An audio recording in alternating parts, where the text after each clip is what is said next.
जंगल के अंदर एक संगीतकार रोज मृदंग बजाता था। जब मृदंग बजाता तो एक बकरी का बच्चा आकर वहां खड़ा हो जाता। एक दिन संगीतकार ने पूछा, तुझे क्या लगता है, मेरी धुन बहुत अच्छी है, मेरी ताल बहुत अच्छी है, तो रोज आकर यहाँ खड़ा हो जाता है?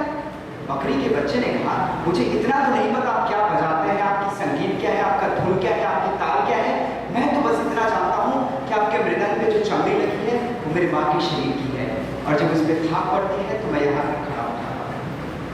सम्माननीय सभाध्यक्ष महोदय एवं सभागार में उपस्थित देवियों और सज्जनों, आज इस मंच पर खड़ा हूँ, मंच का बहुत सम्मान करता हूँ, पर एक छोटी सी गुस्ताखी करने जा रहा हूँ। माँ को परिभाषित करें। दुनिया की किसी भी कला में इतनी ताकत नहीं हुई कि वो माँ विषय पर कविता कर सके, माँ को परिभाषित कर सके। दुनिया के किसी भी वक्ता में इतना साहस नहीं हुआ कि वो ये कह सके कि माँ ऐसी है, माँ वैसी है, माँ धरती है, माँ आसमान है, माँ शब्द अपने आप में संपूर्ण ब्रह्मांड है, शक्ति है। उसी माँ की वंदना में कहता हूँ कि हम एक शब्द है तो वह पूरी भाषा है, हम कुंठित हैं तो वह एक अभिलाषा है, बस यही माँ की परिभाषा है।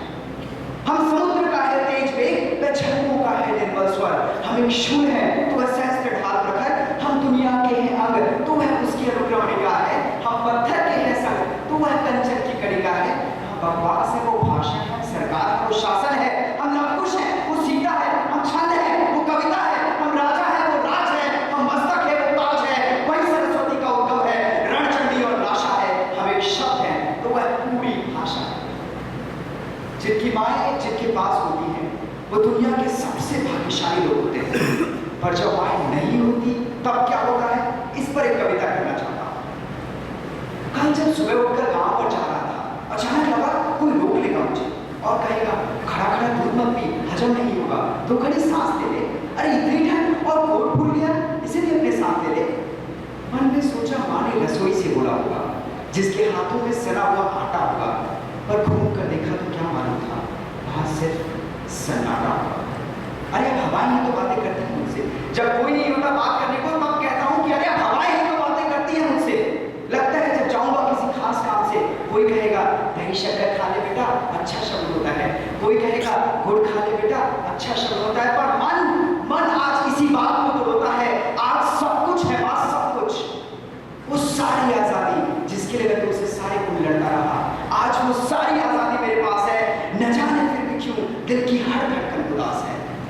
कहता था मैं तुझसे, मैं वही करूंगा जो मेरे जी में आएगा, आज मैं वही सब करता हूं जो मेरे जी में आता है। बात ये नहीं है कि मैं जो चाहूं वो कर लूं, मुझे कोई रोकने वाला नहीं है। दुख है तो बस दिलासा, जब सुबह देर से उठूंगा तो कोई टोकने वाला नहीं है, जब सुबह देर से उठूंगा तो कोई टोकने वाला नहीं है। मैं देख रहा हूँ माँ की याद में संवेदना से खिली होती पत्तों, जो माँ की याद में मानो हो सके, और मुझे पूर्ण विश्वास है कि ये संवेदनशील पलकें इस बात से सहमत करेंगी कि माँ की कमी को कभी पूरा नहीं किया जा सकता। तभी सोचता हूँ रात को देर से लौटूं तो कौन नाराज होगा भला, कौन कहेगा बार बार कि अब कहाँ चला, दोस्तों के साथ घूमने पे उड़ाने कौन देगा, मेरे वो तमाम छुट्टे बहाने कौन देगा, कौन कहेगा इस उम्र में क्यों परेशान करता है, हाय राम ये लड़का क्यों नहीं सुधरता है, पैसे कहाँ खर्च हो जाते हैं तेरे, क्यों नहीं बताता है, सारे दिन मुझे सताता है, रात को लेट से आता है, खाना घर करने को जागती रहूं, खिलाने को तेरे पीछे भागती रहूं, बहाती रहूं आंसू तेरे लिए, कभी कुछ सोचा है मेरे लिए।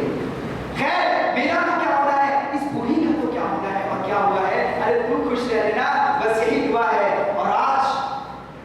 आज तमाम खुशियां हैं, गम ये नहीं कि कोई खुशियां बांटने वाला होता, और कोई तो होता जो गलतियों पर डांटने वाला होता।